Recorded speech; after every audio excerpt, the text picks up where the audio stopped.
I did not want to make a fool of myself with against Brian Jacks. Actually wanted to desperately. It wasn't so much winning.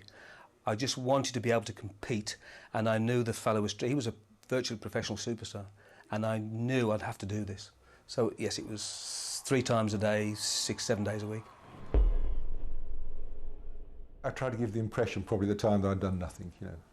But in fact, I've been out running my little socks off, you know. I mean, I think that I would go down the gym and I had sort of a little program for training. But I think quite a few of us did. If you took it seriously and you wanted to win, you suddenly realised if you did a little bit of this, you'd be quite good at it. Because as Superstars went on, sports people wanted to be a part of it. No matter who you were or which sport you came from, they suddenly thought, I'd like to do that. It looks challenging, it looks good fun. And if you're competitive, as most of them are, they came along and really put on a very competitive weekend of sport.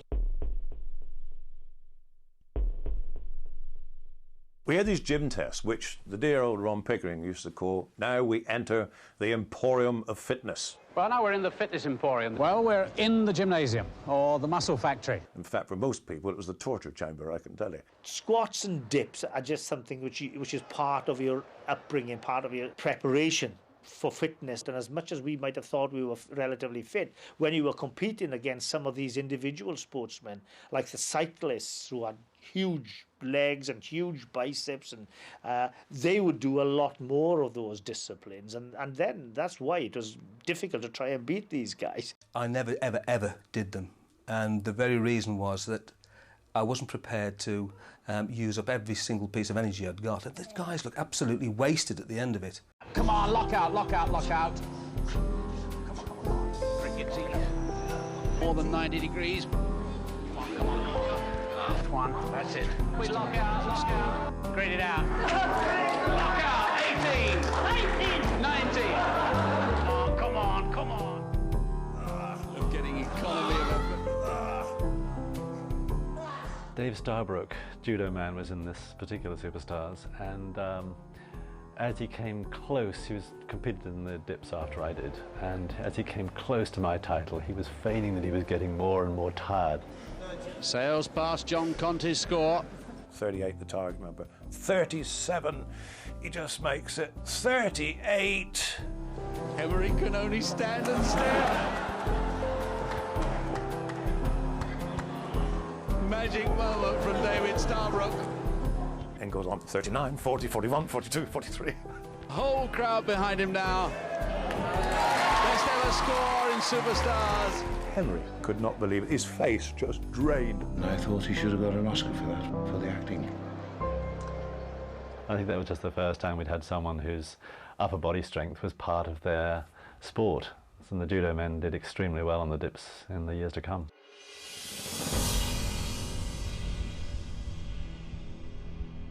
Nobody ever remembers. He was European judo and world judo, Olympics, and everything else. Brian Jacks, he was the superstar. Well, you couldn't relax against Brian. Brian was the British superstar. He was the benchmark that you had to set yourself against. You knew full well that he was going to win the weightlifting. You knew he was going to win the gym tests. Those were bankers for him, and nobody in the world could touch him. I mean, I trained very hard for him. I trained every day. Every day I would do a minimum of 400 arm dips and a minimum of 400 squat thrusts every day, religiously, regardless.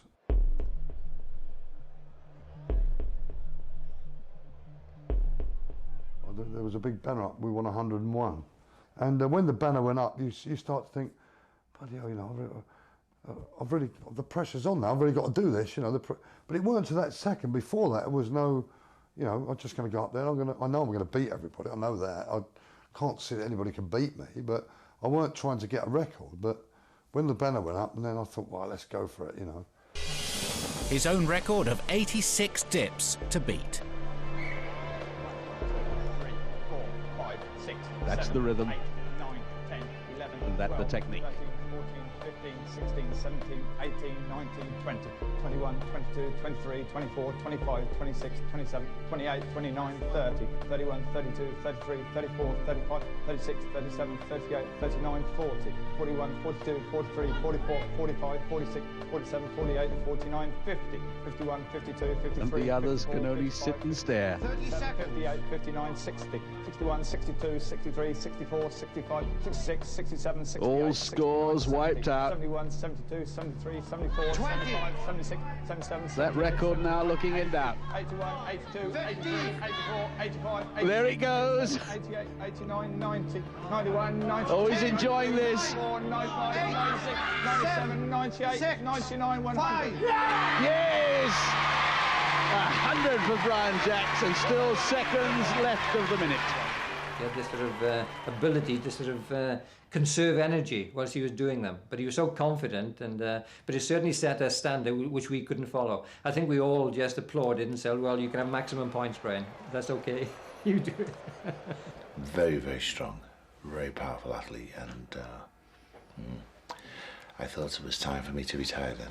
Now we've got the painful squat thrust. 60 seconds of non-stop activity where they drive themselves against that grey cloud that tells them they're tired, which they have to do in all their games. The squat thrusts were, I mean, the dips are difficult. Well, they're all difficult, quite honestly. And the squat thrusts, if you or I sort of got down and tried to do some squat thrusts legally with the knees coming up and everything else, you probably managed to do about, well, 25 in a minute, which would be a very good score. I'd be very proud of doing 25. But these fellows are doing remarkable scores and all desperately keen. And it's amazing when they knew the target to beat, they could just manage a couple more. I know many of us did not look forward to a minute's worth of squat thrusts. I don't know who put a minute on there rather than 30 seconds, but it, that was the most daunting of all of them.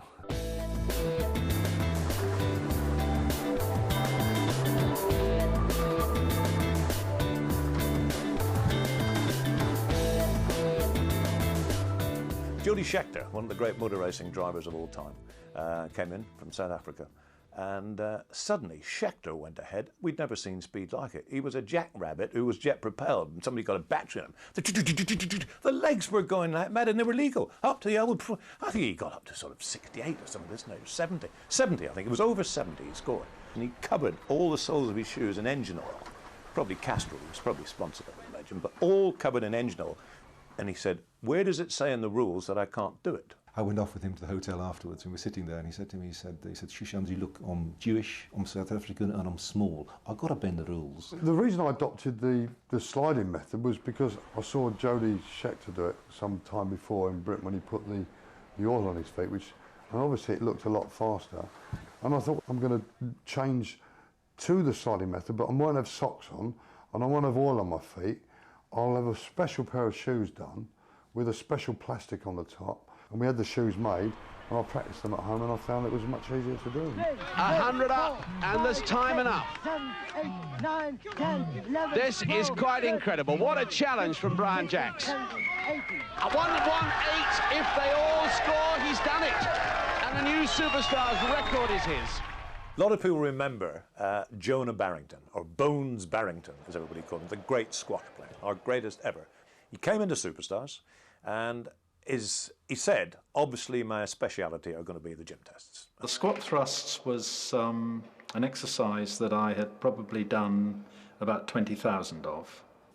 Whistle goes, off they go, and Bones is going like you've never seen. I mean, it's a piston. Incredible. Oh, this is going to break every record in the book. In fact, Jonah Barrington pumping very fast, but I don't think he's going to satisfy the referee with squat thrusts like that. I know he's putting a lot of effort in, but if we can look at Barrington again, look, he's moving his feet only about a foot. Haro's going twice that length and going up and beyond. Has had a word with the judge, and the judge has tried to tell him. When I completed the squat thrusts, I knew pretty well exactly how many I got. Unfortunately, the bloke who was counting decided that he gave me about a third figure of the number that I felt I'd got. What about Barrington? Barrington, 25. He'd have been savage on his score, but it was predictable. 52. Barrington down on 25. and Barrington has walked off. My Celtic temperament took over, and there was a bit of a row. Barrington claimed that he'd done at least 75 movements, and although he admitted that some of them might not have been performed correctly, that is, the knees not coming right up to or past the elbows, he was very adamant that he'd been unfairly treated. Rumours were that he'd gone home, we couldn't find him, didn't know what he'd done, didn't turn up again. But to give Barrington his credit, he was invited back to another Superstars, and he took the mick out of himself superbly. You got a plan to beat him? Well, I'm going to stay on court for the whole of the match. I promise not to leave early.